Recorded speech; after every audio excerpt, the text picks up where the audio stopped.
Good morning and welcome to What's Working Wednesday here on the Step by Step Listening page. I'm Cheryl Andrews, I'm the founder, and I'm on a mission to change the way the world listens, to ensure that you get heard, understood and valued.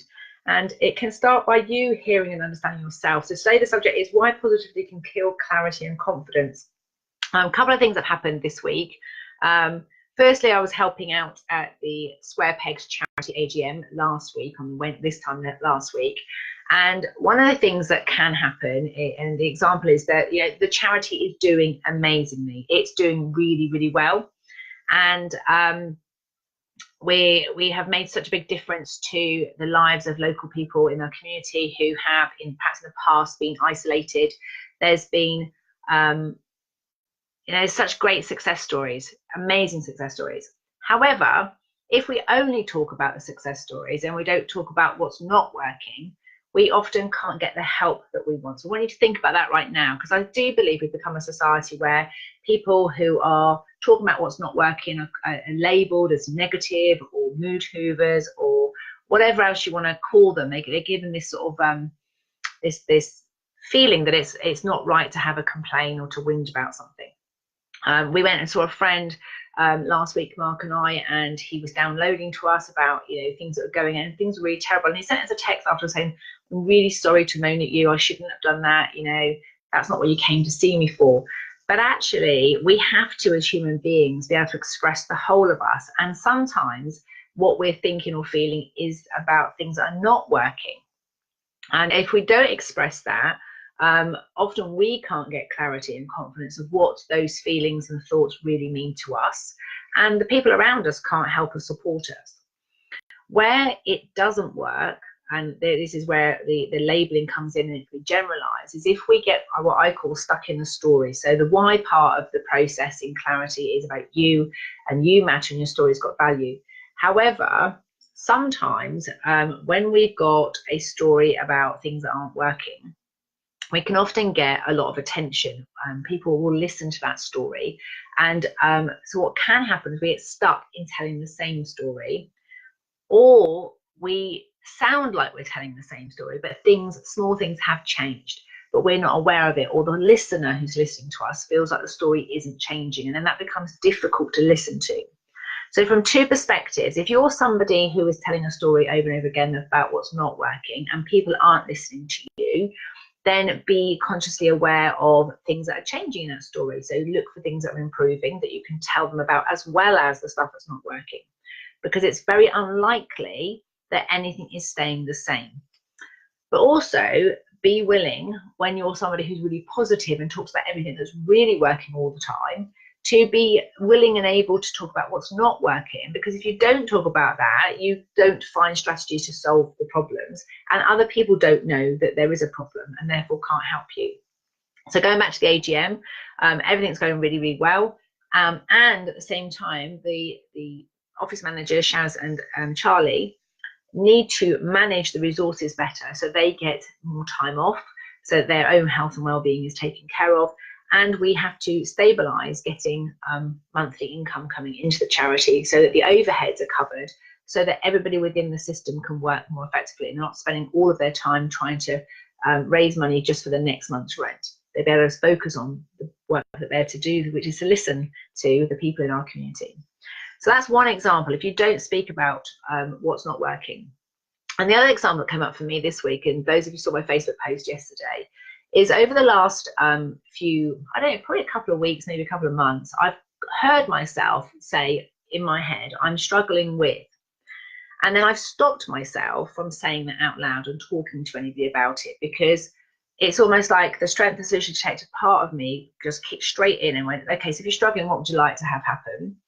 And I would say something like, "Well, I want to be focused, I want to be X, Y, and Z." But for some reason, that language pattern wouldn't go away. I kept catching myself with this struggle. And in the end, it got sort of stuck in my system. And it was only when I wrote out in Facebook about my thoughts and feelings that I was able to unravel what that struggle was. Because at an intellectual level, when I was answering with what would you like to have happen, I was being very positive and I was being very solution and strength focused, I was actually missing what the crux of the problem really was. It was more complex than just a simple answer. And so when I'm working with clients and I'm listening to clients, for some clients, I can ask them what they'd like to have happen, and they will instantly talk about the solution and the focus of what they want rather than what they don't want. And that works really well. And 80% of the time, I will be able to help somebody find the solution. And in doing that, putting their attention on that, the problem resolves itself. For other clients, and this might be you, we have to talk about the problem in order to understand the problem better, in order to create a solution that's going to really, really fix the problem. So in my case, what I discovered yesterday is that when I mention the word struggle, I immediately get this kind of sinking feeling. And I don't want to say it out loud because I don't want people to worry about me. I know that I'm strong. I know that I'm capable. And therefore, the word struggle, I feel, misrepresents me. And I didn't want to say it out loud. And when I think of struggle as being someone who is struggling, not coping, not able, it left me feeling quite heavy.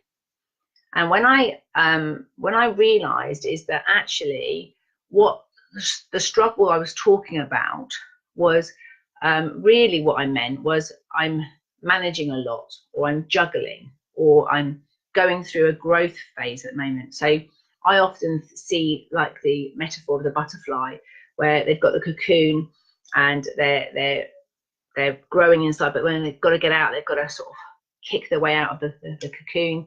And if you don't have that pushing back and that building up of strength, then they can't come out and fly. And I see periods of growth, periods of change. It does look like a bit of a struggle, but it's a good kind of struggle. And so when I was talking to my friend, collaborative partner and client, Helen Llewellyn yesterday, I realized that my brain was trying to change the word struggle because I didn't want other people to think less of me. So I was worried about what other people thought. And yet it is a struggle sometimes to get out of patterns of behavior. And for one of them, for me, it's about my struggling to see myself differently, to honor the whole of me, no matter what shape or size I am. It's a struggle to change patterns of behavior in terms of choices I make regarding food at the moment. It's a struggle to change the way that I approach exercise. I've got a really good routine Monday and Tuesday, but the rest of the week, it seems like it's a struggle to fit in a fitness routine and a discipline. And so I'd been trying to stop myself from using the word struggle because I didn't want it to sound bad to other people. And yet it was exactly the right word. So there was two things. I didn't like what other people might interpret it from it, but also when I used word as struggle with a mindset and a definition that it was a sign of weakness, a sign of not coping, not being capable, I felt myself go like this. When I see I'm struggling with, so it's a bit like doing a jigsaw. I'm just struggling to find the corner piece. It's more of a playful struggle. It's more of a, the energy's changed by the word. It's like, actually, what I'm really meaning is what I'm managing a lot at the moment. And struggling is kind of that bit before it all falls in place. It's almost like I've thrown the jigsaw pieces out. I know that what I'm doing is creating a system where I can be the whole of me in it. And I'm learning who the whole of me is when I'm not influenced and impacted so much by what other people think I am or not. So actually I'm getting to know myself better. And so this struggle isn't so much a struggle, but it's a playful exploration of who I can be. But I couldn't have got there. And even today, now as I'm telling you on the video, it's updating. So I had a bit of a conversation with, the first thing I tried to do is just try not using that word because I didn't want to sound negative, because I knew that might be interpreted that way. Yesterday I spoke to Helen and I said, actually, what it is a struggle right now. Actually, in that moment yesterday, it was a struggle. It was a struggle to change the word. It was a struggle to change my behavior. Everything felt a bit like a struggle. And I said, but I don't want to say the word out loud because I don't want other people to know that I'm struggling, for fear of judgment. And when I say the word struggle, it makes me feel de-energized. So yesterday what I decided is I would change the definition of struggle and associate struggle with growth. And I've got the metaphor, the butterfly. And so I recognize I'm in this period of where I'm kind of trying to work out how this all works. And so I'm having to look at things from different perspectives. I'm having to build my muscles up in different areas of my life to have an opinion about things that perhaps I haven't had an opinion about before, to have a viewpoint about things I haven't had before. And so yesterday I changed the definition of struggle.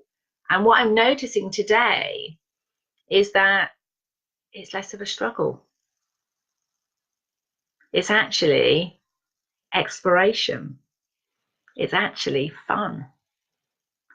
So what I'm actually doing right now is having fun discovering who I am, what makes me tick, and how do I make decisions when I'm doing what is absolutely right for me, my family, the community, and the planet as a whole. When I make decisions that are inclusive, that are collaborative, when I'm measuring my success in a way that really motivates me, who am I? And yes, the starting point was I was struggling with it because it's not something I feel like I've only ever seen and heard and valued about 50% of who I am. And I've judged a huge part of me. And so it did feel like a struggle. It felt uncomfortable. It felt unfamiliar. It didn't feel nice. And if I had been stuck in that world where it's not okay to talk about stuff that's not working, if it was deemed I was being a mood hoover because I was saying, oh, I'm really struggling with this, then I would never have got to the point today where I'm feeling excited and realizing that actually this is simply part of my growth, that I am okay just as I am today. And I'm learning more and more about who I am and what I care about and what matters to me. So hopefully that's of use to you today. So a quick short video. I'm actually off now to celebrate with my son, who's 20 today. I can't believe that I have been a mum to him for 20 years, and obviously I've been a mum for 23 years because my daughter's 23 in August. And one of the things that I'm, really enjoying about discovering who I am is that primarily who I am is a working mum and a supportive wife and a good friend and a family member. And part of the whole thing with the struggle was, as I write about the book, Do, Delegate or Ditch, How to Tame Your Time Monsters, I've discovered that, I've suddenly got this sense of, I am so abundant in love, so abundant in how many people care about me and that I care about them, that actually what became quite scary and quite worrying is, how do I fit everybody in? When I look at time as a perception, how do I fit everybody into my life? How do I get it so that we're all, I have time for everybody? And so that's kind of where it was all coming from. And I'm working through that. If you see my Facebook page, you can find out more about it. But please tell me today, I'd like you on the What's Working Wednesday to tell me about what's not working. And just notice whether or not you feel comfortable to express truthfully what's not working. And I'll ask you a few questions about that. And then once we understand what the problem is, I will ask you what you'd like to have happen. Because ultimately, whilst it is good to express what we don't want and what's not working, I do believe it's always with the intention to become more strength and solution focused so that you can recognize your value and how you matter to the world, but also can communicate what you want so that other people can help you. Lots of love. Have a fantastic Wednesday. Speak to you soon.